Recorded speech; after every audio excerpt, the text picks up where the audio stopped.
Hey guys, welcome to today. I'm excited to sit down finally and actually do a pregnancy update. I am 14 weeks actually and I haven't done a pregnancy update yet. I've updated you guys in vlogs and talked about, you know, how things are going here and there through my posts, but I haven't actually sat down and just given like a dedicated video about it. So I thought, since I'm technically actually in the second trimester now, I thought I would just recap the whole first trimester. So from finding out that we were pregnant until just last week. So as it is commonly known, the first trimester can be rough for a lot of people, and there's like different ranges of rough and there's different reasons, but for me the major things that made my first trimester a little bit rough were tiredness, exhaustion. Just like there's nothing like the exhaustion you feel in your first trimester. It is just intense. It's like this wave comes over you and you're almost not even human. So that was definitely my main symptom for the whole first trimester, especially in the beginning. Just so tired. It was impossible to get out of bed in the morning. We kind of formed this new like morning routine where Nova would wake up, I'd hear her on the monitor, and then I would wake up. And then I would go downstairs, get like milk in a sippy cup for her. I would literally grab like as many like breakfast snacks as I could, like yogurt, banana bread, stuff like that. And I'd bring it all to my bedside table, go get her up. She'd like pitter patter her little feet all the way over to the bed. She knew the routine. And then we'd lay in bed, eat some of our breakfast and watch a show, or a million shows, more like, I should be honest, a million shows. And it's just because I was so tired. And then the nausea started coming. It wasn't like right from the get-go. I would say it was just kind of there, like not super duper affecting my day, but it was definitely just lingering for most of the first trimester. But then after I stopped my progesterone and oil injection, these are injections that I do with my IVF transfer and just to help support the pregnancy in the first trimester. Once I stopped those, I felt more nauseous, and I actually thought it would be the opposite. I thought once I stopped pumping myself with extra hormones, I would feel better, but at that point your body takes over. The placenta's formed and is taking over, and there must have just been more of something. So I had a few weeks, I would probably say only like 3 weeks, where I was just feeling really crummy, really crummy, very tired, and just nauseous. I didn't throw up very much though. I'm very pleased to say. I think I've only actually thrown up twice, so that's pretty good, but a lot of gagging over the sink, that's for sure. A lot of wishing I would just throw up so maybe I could get some relief. If you know, you know, sometimes you just want to get it out, you know.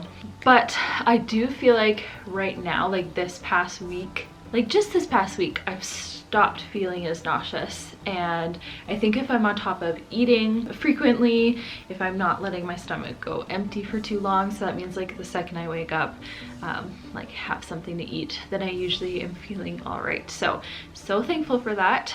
With Nova's pregnancy, it was so weird. I threw up every morning that I had to wake up early to go to work.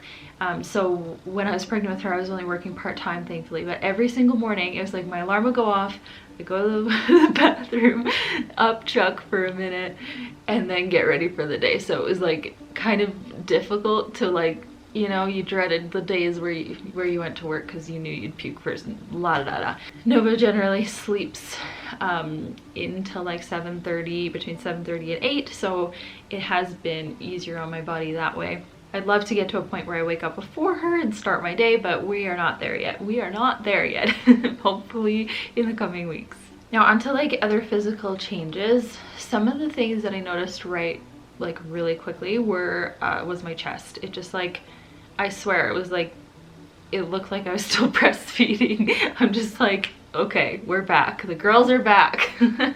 So those are here and they're gonna stay, I'm assuming, until, you know, the breastfeeding journey ends in the future. So miss those girls, happy to have them back. And then my bump is just, it just, like, I swear it was like week 6, it just was like, it was so big so fast, and a lot of that is because I still have stuff there from Nova's pregnancy. I never like got back to where I was pre-pregnancies. Not even in the slightest. I've always just kind of kept a bit of that on my tummy area. So this bump being bigger this time sooner has a bit to do with that.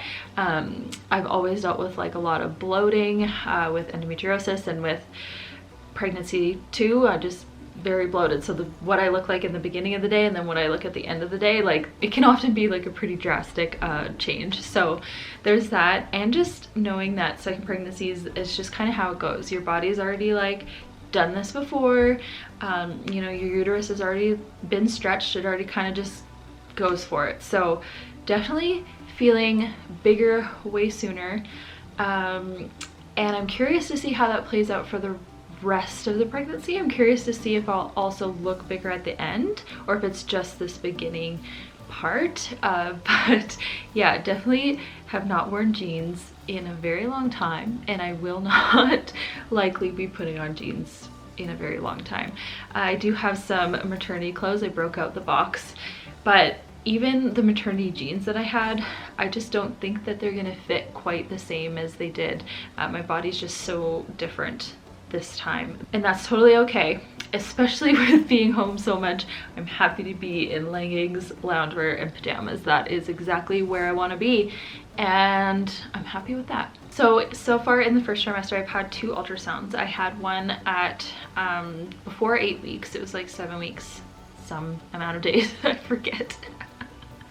Second child problems, I forget. But it was just the initial ultrasound, just checking to see if everything was going on in there the way it should have been. And yeah, it was really good. It was really relieving to see what we needed to see. We saw a little gummy bear baby, and the heartbeat and everything was good. They noted on that ultrasound a small SCH, but nothing to write home about. I'm laughing because that's inside joke with Caleb and I. But so there was that ultrasound, and then waited several weeks to have my 12-week scan, which has the NIPT testing, the nuchal translucency testing, some genetic screening, that sort of thing. So everything came back really great with that. The ultrasound went great. I had to go by myself. I couldn't have Caleb with me, which is definitely a bummer. But I was able to take a little video clip of like a loop that she put on of baby, so that I could show him and then show you guys. And so it all went good. And then when I went to the room after the ultrasound, they like bring you to a separate room to talk over your screening results and everything. And it all was just, you know, textbook good, just the same as Nova's was. And so I felt really good, got in the car, came home, and was super excited. That was actually the last video you guys saw on this channel. And yeah, it was just like relishing in that, excited that this pregnancy was kind of happening without major hiccups, so to speak. And then we ended filming that vlog, and 2 hours after that, 2 hours later, I had a huge bleed, and it was traumatizing to say the least, and it brought back a lot of those fears and scary emotions that I had a lot with Nova's pregnancy, and it was very stressful. So it was a pretty big bleed. It starts out with like a gush, and it just stuck around for days and days. It didn't finally stop until like 5 or 6 days after. So I was in contact with my midwife, told to monitor it, make sure that there wasn't any cramping associated, make sure the bleeding wasn't getting out of hand. You know, this is what you do, this is when you go to the ER, these are the things that we do. So I just basically monitored it, cried my eyes out.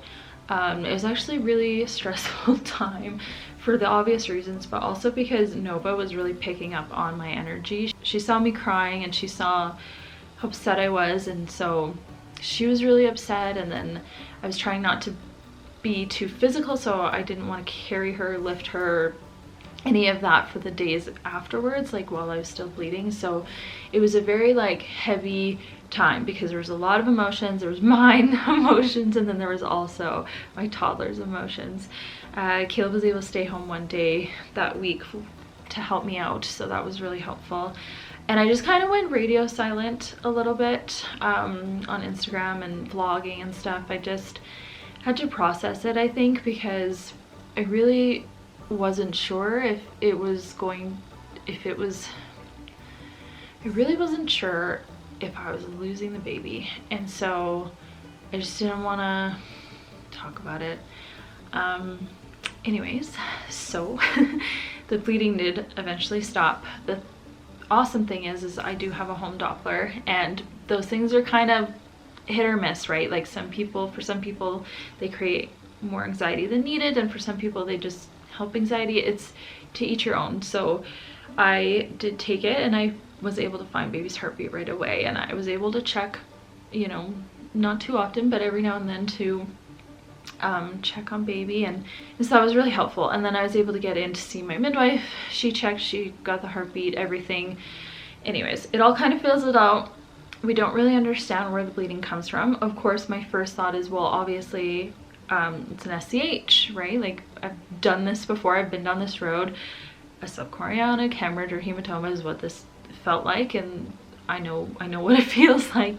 However, it took a couple days for my midwife to get my ultrasound results, because I literally had gotten the ultrasound that day, and she said that no SCH was noted on the report, and I found that very confusing.